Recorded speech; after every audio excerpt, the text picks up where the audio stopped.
आज के इस वीडियो में हम देखने वाले कि आप कैसे ऑनलाइन ही एक न्यू ई श्रम कार्ड के लिए अप्लाई कर सकते हैं और जो यह ई श्रम कार्ड होगा आप इसे अप्लाई करने के तुरंत बाद ही ऑनलाइन डाउनलोड कर सकते हैं। और अब तो सरकार की नई स्कीम के माध्यम से ई श्रम कार्ड धारकों को 3,000 रुपये मिलना शुरू भी हो गया है। इसे बनाने के लिए केवल आपके पास आपका आधार कार्ड होना चाहिए। अगर आपके पास आपका आधार कार्ड है और आपकी उम्र 17 साल के ऊपर है तो आप इसके लिए एलिजिबल हैं। तो इसे बनाने के लिए सबसे पहले आपको अपने मोबाइल के गूगल में आना है। सबसे पहले आपको गूगल में आना है और यहाँ पर आपको सर्च कर देना है ई श्रम। जब आप यहाँ पर ई श्रम सर्च करेंगे तब आपको यहाँ पर isram.gov.in का ऑप्शन दिखाई देगा। आपको इस पर एक बार क्लिक कर देना है। जब आप इस पर क्लिक करेंगे तो आपको यहाँ पर गो टू मेन पेज का ऑप्शन दिखाई देगा। आप इस पर एक बार क्लिक कर देंगे। जब आप गो टू मेन पेज के ऑप्शन पर क्लिक करेंगे तब आप ई श्रम के ऑफिशियल वेबसाइट पर आ चुके हैं। आप यहाँ से अपना ई श्रम कार्ड बहुत ही आसानी से बना सकते हैं और उससे 3,000 रुपये का लाभ भी उठा सकते हैं। उसके लिए सबसे पहले रजिस्टर ऑन ई श्रम पर आपको एक बार क्लिक कर देना है। जब आप इस पर क्लिक करेंगे तब आपको यहाँ पर कुछ ऐसा पेज देखने के लिए मिलेगा। यहाँ पर सबसे पहले आपको अपना मोबाइल नंबर इंटर कर देना है और ये जो कैप्चा दिख रहा है इस कैप्चा को इंटर कैप्चा में आपको इंटर कर देना है। फिर इसके बाद अब आपको यहाँ पर 2 ऑप्शन दिखाई देगा कि अगर आप EPFO या ESIC में अगर आप एम्प्लॉय हैं तो आप यहाँ पर यस पर क्लिक करेंगे। अगर नहीं हैं तो आप यहाँ पर नो पर क्लिक करेंगे। तब आप उसके बाद सेंड OTP पर क्लिक कर देंगे। जब आप सेंड OTP पर क्लिक करेंगे तो आपके फ़ोन पर एक OTP आएगा। उस OTP को यहाँ पर इंटर कर देना है। इस कैप्चा को यहाँ इंटर कैप्चा में इंटर कर देना है। इतना इंटर करने के बाद अब आपको यहाँ पर सबमिट के टैब पर एक बार क्लिक कर देना है। जब आप सबमिट के टैब पर क्लिक करेंगे तब आपके सामने कुछ ऐसा पेज ओपन होगा। यहाँ पर आप अपने आधार कार्ड के जरिए से अपना ई श्रम कार्ड बना सकते हैं। उसके लिए सबसे पहले आपको यहाँ पर अपना आधार नंबर इंटर कर देना है। फिर उसके बाद आपको आधार कार्ड को वेरीफाई करने के लिए 3 ऑप्शन दिए गए, जिसमें से पहला है फिंगरप्रिंट, आइरिस और OTP। सबसे आसान है कि आप OTP के माध्यम से कर लीजिए। OTP पर क्लिक करेंगे। उसके बाद अब आपको इस कैप्चा को इंटर कैप्चा में इंटर कर देना है। कैप्चा इंटर करने के बाद में अब आपको इसे ऊपर करना है और यहाँ पर आपको इस बॉक्स पर टिक लगा देना है। इस बॉक्स पर टिक लगाकर सबमिट के टैब पर आपको एक बार क्लिक कर देना है। जब आप सबमिट के टैब पर एक बार क्लिक करेंगे तब आपके फ़ोन पर एक OTP आएगा। ये जो OTP है UIDAI की तरफ से आएगा आधार को वेरीफाई करने के लिए। यहाँ पर उस OTP को इंटर कर देना है और इस कैप्चा को इंटर कैप्चा में इंटर कर देना है। इतना इंटर करने के बाद वैलिडेट के टैब पर आपको एक बार क्लिक कर देना है। जब आप वैलिडेट के ऑप्शन पर एक बार आप क्लिक करेंगे तब आपके सामने कुछ ऐसा पेज ओपन होगा। यहाँ पर आपके आधार कार्ड की सारी जो इन्फॉर्मेशन है कुछ फिच होकर आ जाएंगी। यहाँ से आप अपने डॉक्यूमेंट को देखकर continue to enter other details पर आपको एक बार क्लिक कर देना है। जब आप इस पर क्लिक करेंगे तब आप इस पेज पर ओपन हो जाएंगे। यहाँ पर सबसे पहले आपको अपना पर्सनल इन्फॉर्मेशन इंटर करना है। यहाँ पर आपका जो मोबाइल नंबर होगा पहले से फिच होकर आ जाएगा। अगर आपको कोई इमरजेंसी मोबाइल नंबर इंटर करना है तो आप यहाँ पर इंटर कर सकते हैं। फिर उसके बाद यहाँ पर आप अपना ईमेल आईडी इंटर करेंगे। ईमेल आईडी इंटर करना ऑप्शनल है, आप इसे इंटर कर सकते हैं या छोड़ भी सकते हैं। यहाँ पर अब आपको अपना मैरिटल स्टेटस को इंटर कर देना है। मैरिड है अनमैरिड है उसे आपको यहाँ पर सेलेक्ट कर लेना है। यहाँ पर अपने फादर का नाम इंटर कर देना है। यहाँ पर अपने मदर का नेम इंटर कर देंगे। फिर उसके बाद आपका जो कैटेगरी है सोशल कैटेगरी आपको उसे सेलेक्ट कर लेना है। आप SC हैं OBC हैं आपको उसे सेलेक्ट कर लेना है। फिर उसके बाद यहाँ पर उसे कैटेगरी सर्टिफिकेट को अपलोड करने के लिए कहा जाएगा। अगर आपके पास है तो अपलोड कर दीजिए, नहीं तो छोड़ दीजिए। फिर यहाँ से अपना ब्लड ग्रुप सेलेक्ट कर लीजिए। आपको पता है तो इंटर करिए, नहीं तो छोड़ दीजिए।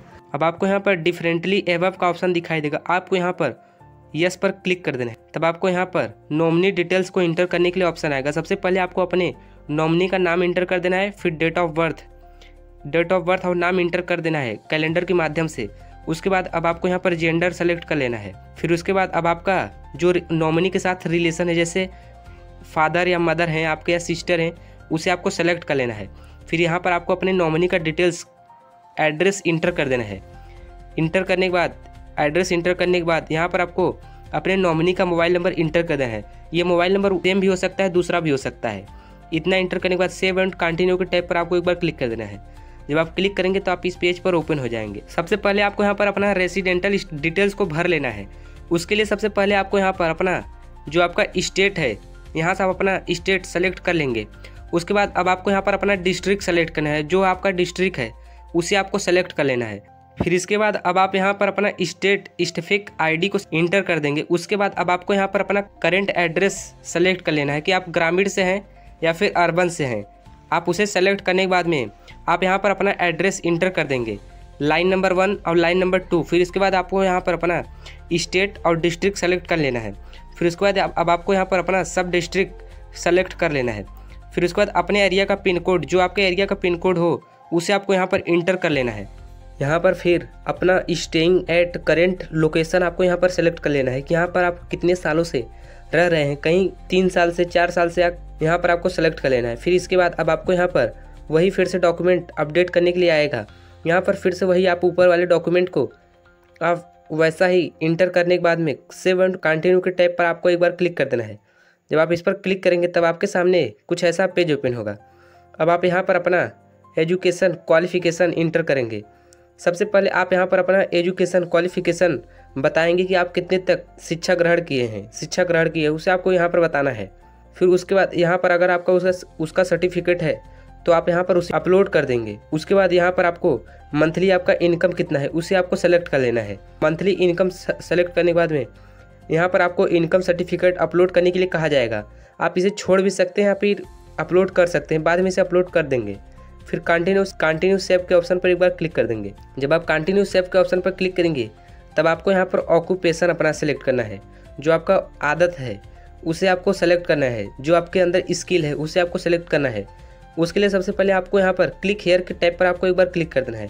जब आप इस पर क्लिक करेंगे तब आपको यहाँ पर ऑक्यूपेशन कोड देखने के लिए मिलेगा।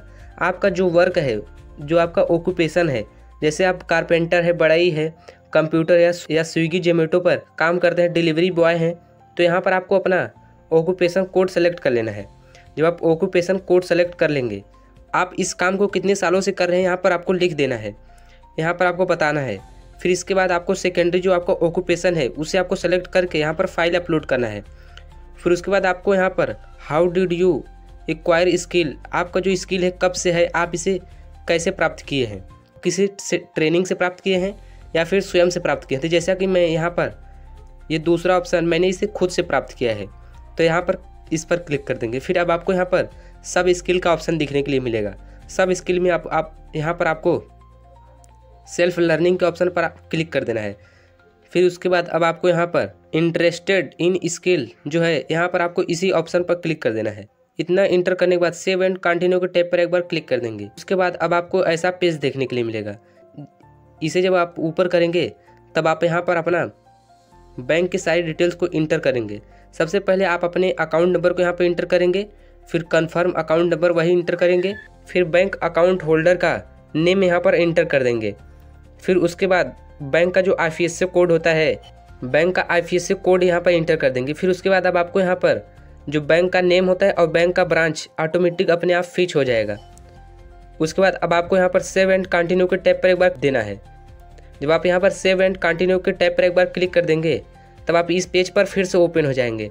अब आपको यहाँ पर अपने डॉक्यूमेंट की जो आपने इस फॉर्म को फिलअप किया है इसका पूरा समरी दिख जाएगा। आप यहाँ से मिला सकते हैं कि आपका कोई एरर नहीं है या मिस्टेक तो नहीं है। आप इसे मिलाने के बाद अगर आपको लगता है कि कोई मिस्टेक है, इसे पहले आप अच्छे से मिला लीजिए। इसमें आपका कोई भी मिस्टेक नहीं होना चाहिए। अगर मिस्टेक हो तो यहाँ पर एडिट पर क्लिक करके आपको सही कर लेना है। जैसे कि मेरे केस में कोई समस्या नहीं है तो मैं इस बॉक्स पर टिक लगाकर यहाँ पर सबमिट के टैब पर एक बार क्लिक कर देना है। जब आप सबमिट के टैब पर क्लिक करेंगे तब आपके सामने कुछ ऐसा जो आपका श्रम कार्ड है कुछ इस प्रकार से फिच होकर आ जाएगा। जो आपका श्रम कार्ड होगा कुछ इस प्रकार से फिच होकर आ जाएगा। आप इसे देख सकते हैं कि आपका श्रम कार्ड कितना प्यारा लग रहा है। यहाँ पर जो आपका फ़ोटो होता है आपके आधार कार्ड से ऑटोमेटिक फिच होकर आ जाता है। अगर आपको इसे डाउनलोड करना है तो इसे डाउनलोड UAN कार्ड पर क्लिक कर देंगे। जब आप डाउनलोड UAN कार्ड पर क्लिक करेंगे तो आपका जो आपका श्रम कार्ड है कुछ इस प्रकार से ओपन हो जाएगा, डाउनलोड होकर ओपन हो जाएगा। आप इसे किसी को शेयर कर सकते हैं या फिर इसका प्रिंट निकलवाकर अपने पास सुरक्षित रख सकते हैं और इससे 3000 रुपये का लाभ हर महीने ले सकते हैं। तो देखा आपने, कुछ इस तरीके से आप अपना श्रम कार्ड ऑनलाइन ही बना सकते हैं। और अगर आपके पास यह कार्ड रहेगा तो आपको गवर्नमेंट की तरफ से 3000 रुपये का बेनिफिट हर महीने मिलता रहेगा। और अगर अभी तक आपने वीडियो को लाइक नहीं किया तो इस वीडियो को एक लाइक जरूर करें और इस वीडियो को अपने दोस्तों के साथ भी शेयर करें ताकि वो भी अपना श्रम कार्ड बनाकर इससे 3000 रुपये का लाभ ले सकें। और ऐसे ही गवर्नमेंट से जुड़ी जानकारी पाने के लिए इस चैनल सरकारी भरोसा को जरूर सब्सक्राइब करें। और अगर आप 5 लाख रुपए तक का मुफ्त इलाज कराना चाहते हैं तो आपके पास आयुष्मान कार्ड होना बहुत जरूरी है। और अगर आपने इसे अभी तक डाउनलोड नहीं किया है तो इस वीडियो को जरूर देखें।